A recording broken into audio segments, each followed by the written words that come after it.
If you shoot film, at some point, you need to turn this into this. And you might assume scanning is a fairly neutral part of the process. The photograph is already sitting on the negative. Surely the scanner just reads it and then puts it on the computer. But color negatives look like this. They're orange, inverted, and not exceptionally useful to anyone in their current form. So the scanner has to make a few decisions about what the finished photograph actually looks like. And because I currently have access to a slightly unnecessary number of ways to scan film, I thought I'd take a look at just how much those decisions matter. I'm taking one negative and scanning it with my Fuji Frontier SP500, my Pakon F135 Plus, a DSLR scan, and just throwing it in there for a bit of fun, we're also going to try out a phone app just to see how close it comes. Does it compare at all? Is it worth it? For the test, I've chosen this photo of my friend Joseph. I've given every version a quick, normal correction, but I've tried not to touch it much. Just the sort of adjustment I'd realistically make when scanning an entire roll. First up is the Fuji Frontier SP500. This is the scanner I currently use for most of my 35mm work. It's an old professional lab scanner that runs through a virtual Windows computer on my 2012 iMac. The negative feeds through this carrier, the software makes its automatic adjustments and corrections, and I can use this special Fujifilm keyboard to adjust the color, density, and framing. The first thing I noticed were those golden skin tones the Frontier is known for. Some people don't really like them because they tend to lean a little more yellow. I do like them most of the time, but I agree sometimes they need to be backed off with a little bit more magenta or something. But the colors are vibrant, the tone is punchy. Joseph's skin tones look pretty natural, but yes, they are definitely that Frontier interpretation, which I really like. Next is the Pakon F135 Plus. This is another old lab scanner, although it's much smaller, and it also looks slightly like a toilet designed for the International Space Station. Pakons have developed a pretty devoted following among film photographers. They've got a solid community. There's one on Facebook where people are even developing new software to use them on modern machines. It's very impressive. As with the Frontier, it has an auto feed, except it's a bit different. It feeds in from the side. I let the Pakon perform its normal automatic conversion, and in this case, I can make a few quick adjustments, but the screen on this laptop isn't the best, so I just export it as is. And this is what it gave me. Compared with the Frontier, it's a lot flatter. I noticed Joseph's skin tones lean more natural. The most obvious difference here is the color and the tone, but Pakons have a very different look, and that's part of the reason for making this video. It's a gorgeous look, but it is so different to the Frontiers.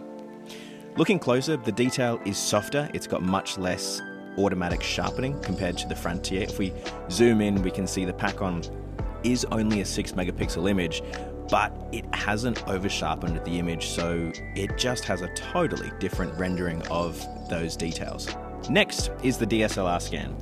This method is slightly different because there isn't technically a scanner involved. Instead, I'm photographing the negative using a digital camera and a macro lens, and I use my phone as a light source.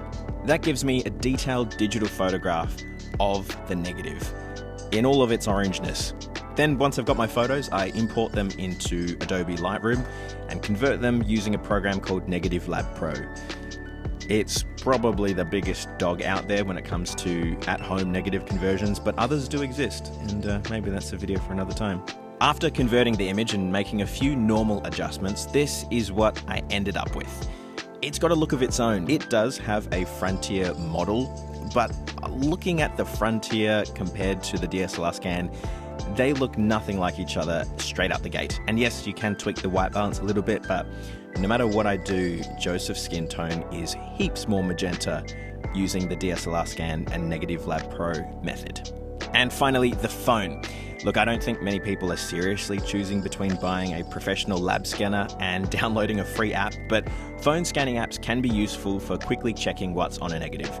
I use them for exactly that. When I develop film at home and it's hanging up and I'm waiting for it to dry, I'll crack open one of these apps and just have a sneak peek of what's on the roll.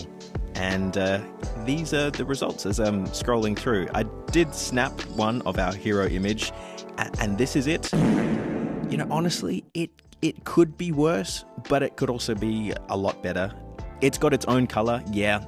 It's doing a pretty rough job of the conversion, and it is incredibly muddy and lacks a lot of detail. But then again, it's a fun little app, isn't it? And the fact that these apps exist, I'm grateful for them. I just think this is pretty obvious. They do not replace a dedicated scanner. So, does the scanner matter? Well, I think it does. And I think it's pretty obvious. For my own photography, I obviously prefer the Frontier. Before I got a Frontier, I would take my film to labs just to see how it would interpret colors. There's something to be said about those Frontier colors, and also the fact that they were so commonly used in labs, especially the labs that were around when I was growing up. The way it interprets film is how a lot of us remember film looking like. But what do you think? Let me know if you have any thoughts, if you were surprised especially. And I think it's a great reminder, there isn't one objective version of the image hiding within this negative. Well, I mean, I guess there is. It just looks like that. But yeah, the moment you take the negative and you convert it to a positive, every scanner and piece of software gives you a slightly different starting point. Sometimes a little bit more than slightly, but you know. I'll probably do a more detailed comparison between the Frontier and DSLR scanning at some point, and maybe even some of the other negative conversion programs that exist. But that is a rabbit hole for another day. For now, insert my tagline here. What do you have to say? What's this?